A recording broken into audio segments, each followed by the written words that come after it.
project that you're presenting here today and how you got involved in it? I got involved with it when I was able to visit Mount Sinai Cemetery a couple years ago and found some descendants that had no idea that the cemetery was still there. They thought it had been destroyed, but in fact the roads have been closed and it's landlocked, so you can't just get to it very easily. And it snowballed from there. That's how I ended up finding the lynching victim, Reuben, doing that research as well. And you mentioned how many graves there were? You mentioned, give me a number. For Greenville County, Anderson County wasn't. It's going to be a little bit time consuming to crunch the numbers because of the census records, and the data that I used was easier to show an example for Greenville County. So for Greenville County, a very conservative estimate was 25,000 burials from 1790 to 1861. What are the challenges of protecting these grave sites? Is it all grave sites, or just African American, or just in general? African Americans are more vulnerable because they're not as known, or their descendants don't even know about them or know that they are still available, and a lot of them don't have their ancestral ties to this area anymore because of events like the Great Migration. And what are some of the challenges of protecting them, though? I mean, nobody wants to do anything. The Congress has proposed a bill for the African American Burial Ground Network or project, and part of that would be a part of the National Park Services, and that would include documenting all African American cemeteries in the U.S. It's just sitting in committee right now, and it was introduced in 2020 or 2021, I believe. I can't remember. And you mentioned locally people can adopt the cemetery, get in touch with their council members, whatever. What can people do locally to help with this? Talk about the cemeteries, tell the stories of the people that are buried there or that community. It's so much rich history, like the champion bell toller for Golden Grove, and also he mixed the mortar for Piedmont Mill number 3 is buried at New Golden Grove. So finding those stories and telling them to teach the history and share the cool things of our area to bring awareness. And if somebody missed today's thing that wants to find out more about your research, where can they find it? I have a Facebook page, Friends of African American Cemeteries Upstate. And also my email is cgriswold120@gmail.com. The Piedmont Historical Preservation Society has a small museum, and we have been collecting artifacts and documents for about 8 or 10 years. But prior to us, Don Roper, who was our Piedmont historian, had collected documents and information and artifacts for his whole life. He passed away about 4 years ago, and he left us his documents and his artifacts and his museum to care for. So that's what we are attempting to do.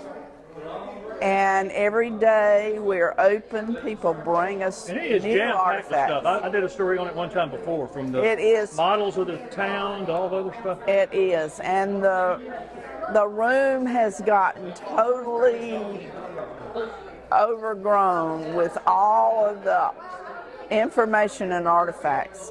So we have tried to start collecting it, organizing it, cataloging, working to make it into a museum with artifacts and documents that can be used, and researchers can come in and do research on mills and mill villages and surrounding farming areas and the support of the farmers.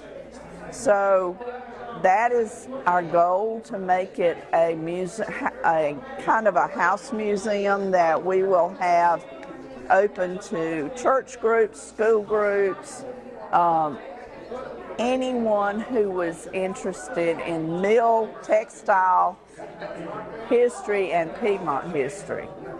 So we are blessed to now be able to have a building of our own that we're going to prepare to move into. And the new it's going to be our new building, but it's the YWCA is built in 1908 and is the first building in the state of South Carolina built to be a YWCA.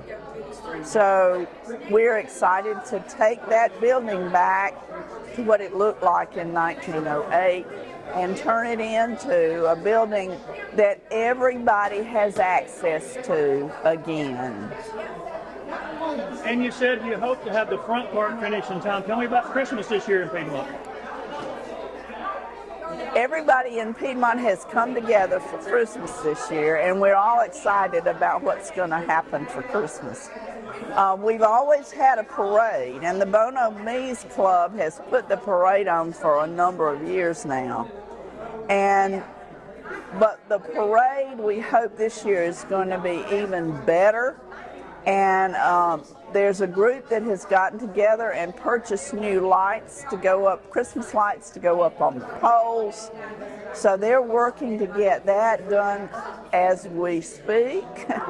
And we are excited to have the whole community participate in Christmas again.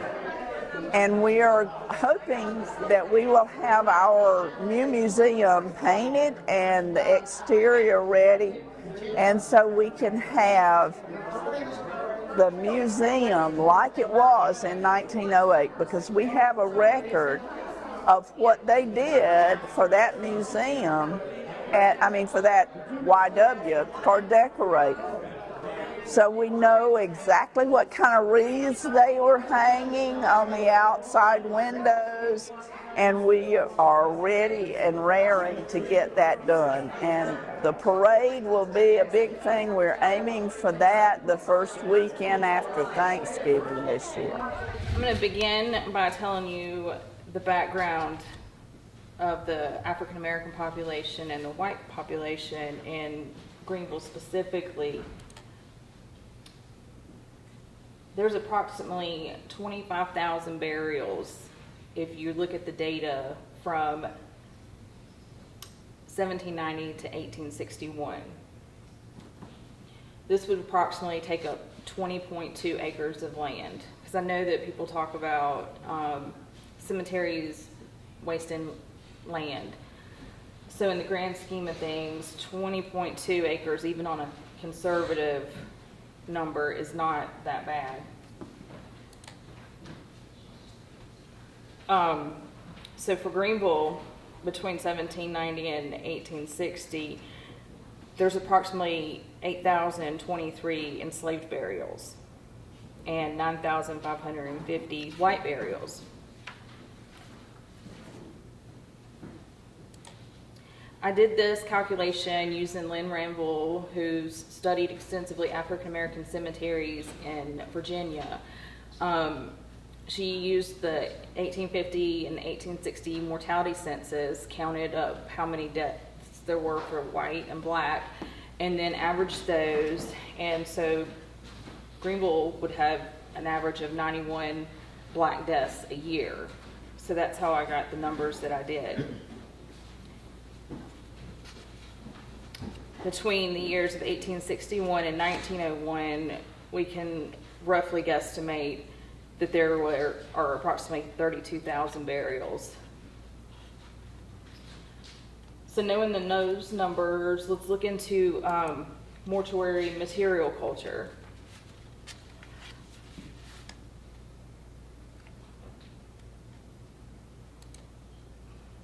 Okay, land features. This is pretty significant.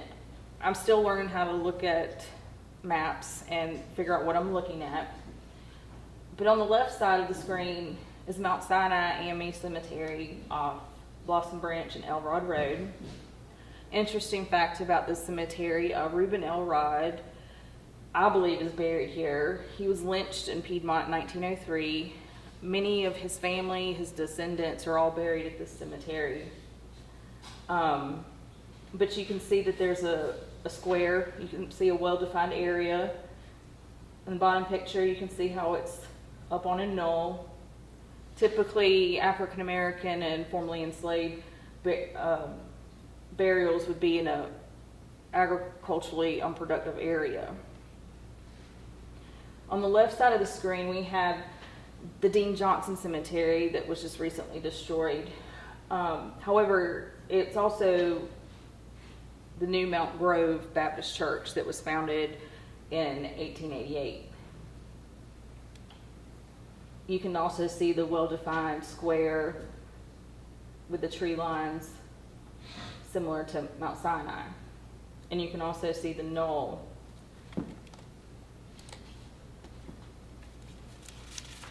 Headstones.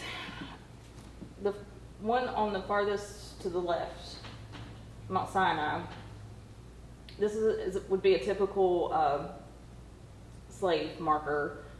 It's a obelisk, so it's got a pointed top.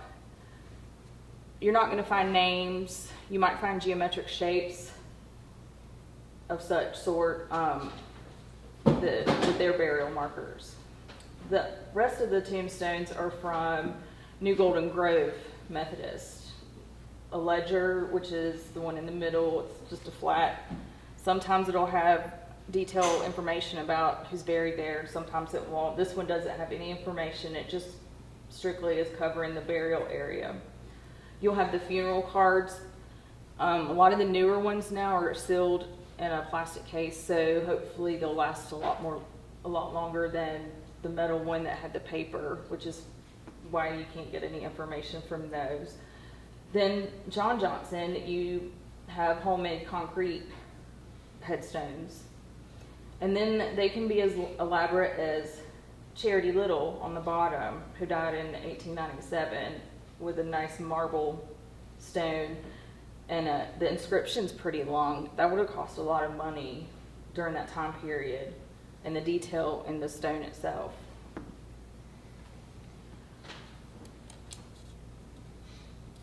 Typical vegetation you'll find in an African American cemetery are evergreen trees. These cedar trees are located at New Golden Grove, and they are extremely old and dying, but hopefully the Woodmont FFA, we're going to try to propagate to make more of these same trees that came from this. The middle one is from Mount Sinai. You can see the yucca plant in the back. And then the field stone, and it's probably hard to see from where you're sitting at, but in the background there's a bunch of field stones marking a bunch of graves. Daffodils, any type of bulb plant would also be used as a burial marker. And periwinkle is huge. That is a huge indication that you are at a burial ground. Okay. Typically, the slave graves were really close to the plantation home, or they had their own separate spot, which I believe Mount Sinai was the former enslaved burial ground for the white Elrods. Just the features, where it's at, it makes the list of being, which would make sense why they would eventually put a church there, because they were already using that piece of property before. They're not going to be typical. You'll have cluster field stones here, a cluster here. So you're not going to be able to tell if they're family groups or not. It could be time period. This one on the far left, they just has an M inscription. The one in the middle is from Siloam Baptist. It has a lot of geometric shapes and lines. Siloam Baptist in Powdersville was also, so African Americans attended a lot of the white churches up until 1870. So you'll find a lot of black burials in the older sections of these white churches that have been around for a long time, such as Siloam. On the far left is from Mount Sinai. It's a obelisk fieldstone.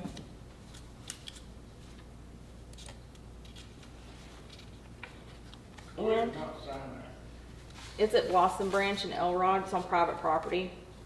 In Townsville, Right here in Piedmont. what? Blossom Branch? Mm-hmm. Okay. So the issues. People might think they're abandoned, but really they're not. A lot of African American cemeteries are overgrown, but that's part of their cultural landscape because that was a way of protecting their cemeteries many years ago. Some are forgotten about because during the Great Migration, a lot of the families, like Reuben Elrod, who was lynched, his daughter left for Ohio. So they had no idea that when I got in touch with his descendants about this side of the family or where he was even from or even knew his name.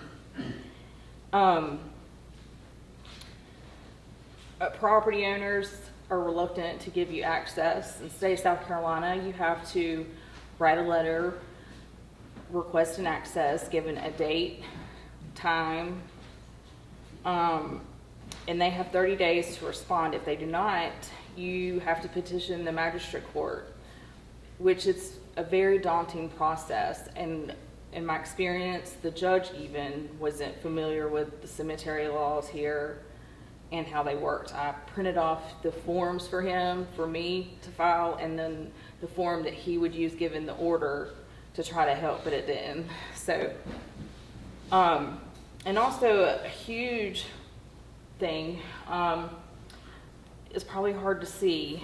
I have the 1937 Scdot transportation road map in the far top left. 1955, and then the far right is 1966. In the 1937 and 1955, you'll see there's a box with a cross. That is where the cemetery for New Mount Grove or Dean Johnson that was just recently destroyed. You'll see Shiloh down here as well. But when you go to 1966, 2 years after the Civil Rights Act of 1964, New Mount Grove's gone. There's no box with the cross indicating a cemetery, but Shiloh is still found in the bottom left corner. Another example is how the deeds were written for the churches.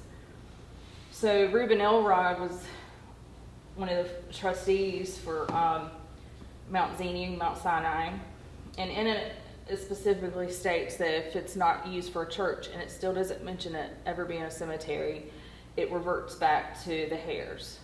So New Golden Grove's deed is also the same.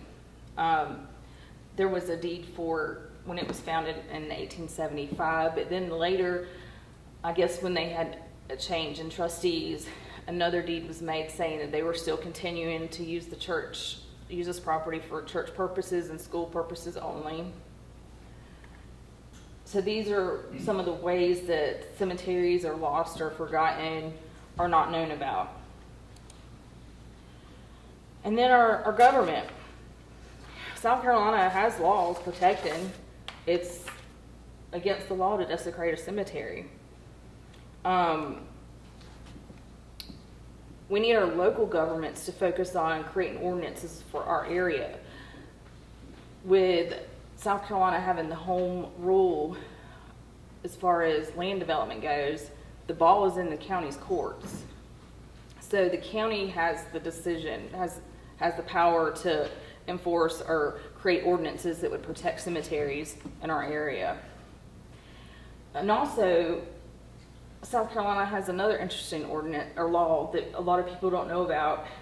So counties and municipalities can use inmate labor to clean, maintain, and preserve cemeteries, and which I would think would be a phenomenal idea because it would help inmates have a purpose.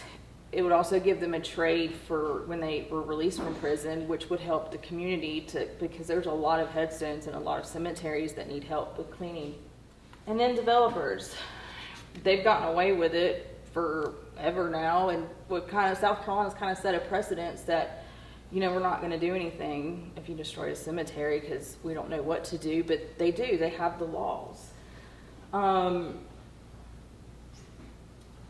The cemetery, the same developer that destroyed Dean Johnson destroyed the Revolutionary War Cemetery off of Highway 11. And that's the newspaper article from it. But let's get into the really juicy details. So Dean Johnson Cemetery, really fascinating because a lot of things were not followed by the law, and nobody would answer any of my questions. So I've called the funeral home involved. I've tried to contact the realtor involved, to no avail.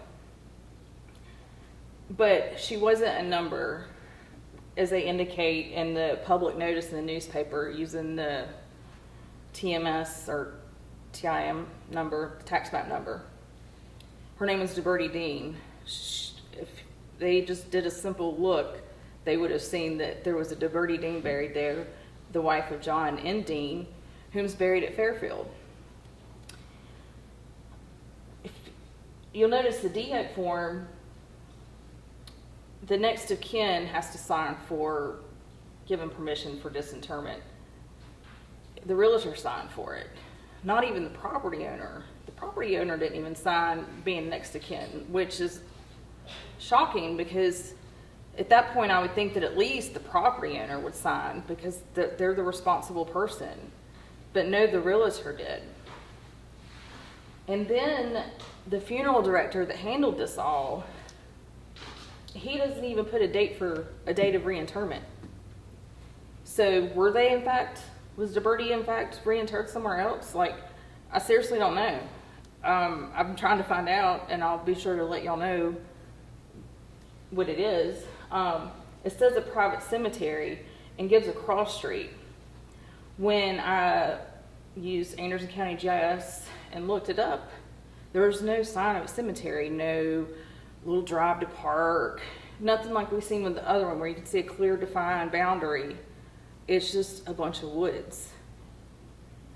But our laws don't, say like making sure that there's the appropriate things were taken. The next of kin should have been notified, but they didn't even bother looking. If they would have looked, they would have found it. But to be honest, I don't think they wanted to know because they knew people would be very upset, and Piedmont showed out about that. The affidavits that people signed confirming that there was more than just the 2 graves that were moved went on deaf ears. And Paul Kankula, and God rest his soul, Larry Wilson, have done extensive research on all the cemeteries in Anderson, Pickens, and Oconee, did the GIS maps, went to all of these locations, and still they said there was no cemetery there. I don't understand. One thing that could help is if Anderson County would put the cemeteries on the GIS maps. If that's going to be the official documentation, we're going to determine if there's a cemetery or not. If they're not going to go by Paul Kankula and their research that they spent many, many, many years doing. So one of the ways that we can help that we've already discussed, that we haven't discussed, is getting local schools involved. I knew that I wasn't going to be able to do New Golden Grove by myself, but I wanted to get it done because I'm a bulldog, like Ann said. So Katie Martin, the FFA teacher, brand new teacher, super excited, so I took advantage of it. It's like, hey, get the FFA group and let's go clean up the cemetery. Realizing that it wasn't just going to take one visit, it's going to take multiple, and we're still working on it. But it's been great connecting stuff with the kids, like looking at a headstone, and she was born in 1842 and died in 1880. How long was she enslaved? Or how old was she when she became free? And like, how do you think she probably felt? And being able to connect at a human level instead of just something in a book is very powerful, and their faces are so cool watching them light up because they never thought of it like that. Or telling the stories of the people buried there. And it gives an opportunity to teach state standards in a novel ways, like with cemetery mapping. And Ms. Schwiger, my former math teacher and math teacher at Woodmont Middle, had helped me do some of those math calculations earlier. So being able to pull them in that way as well. Which leads me to New Golden Grove. I filled out the PIF form. Everybody was like, you're not going to be able to get a cemetery on the National Historic Registry. And I was like, watch me. You shouldn't have said that. Filled out the information. Virginia sent me a letter back from SHPO, and New Golden Grove is eligible for National Registry. So that's what my next step is continue filling out. It's essentially a dissertation that I'm having to write for this application, because I'm having to. Piedmont was a very unique area in that the mill had black people working in it as early as the 1880s. And none of the other mills around here used black labor at all. So there was definitely a different type of relationship, but there was also a lot of black people. Matter of fact, in the 1868 voter registration for Grove Township, even though they couldn't vote, 57% of the male voters were black. So there was a huge number of black people right here in Grove. So I'm having to tell the stories of some of the people that are buried there for the National Historic Registry and show how there was still segregation, because if you look at all the history that when they talk about Piedmont Mill Village, they never look at on the other side of the tracks. That's never been included in part of the inventories or the research with the Piedmont Mill Village, when it was very much a part of the Mill Village. The next steps for me are, along with filling out the application, continue telling the story, because that's the only way people are going to know about it, and telling the stories about other cemeteries in our area, and is the only way we're going to be able to save them, because they can't be a secret anymore. We can't be afraid that they're going to get vandalized. And I have done some reading. If you're concerned about vandals, gang cams work great because they operate off battery and you can get pictures and evidence. So there are options, but we need to know about them. And everybody should adopt a cemetery near you. But make sure you get property owners, and especially with black churches, go to somebody you know that's affiliated with that church, and because they've got such a tight culture and it's different from ours. We all have our own little cultures, even within our own family units. Our culture's different. My culture's different from Charlene's. I don't know, because we're both sassy. Maybe Ann. But building trust and rapport with the people, so that we can all come together and save the history of Anderson and Greenville County, because some of that's the only records of a lot of African Americans is in that dirt. When I look up at Mount Sinai, and I know that Micah and Reuben and all of them were former slaves, and know that their blood, their sweat, their tears are in that soil, it's really powerful, because they worked that land, and that's a part of our history, and telling the truths of our history is the only way we're ever gonna come together as a nation and as a group of people.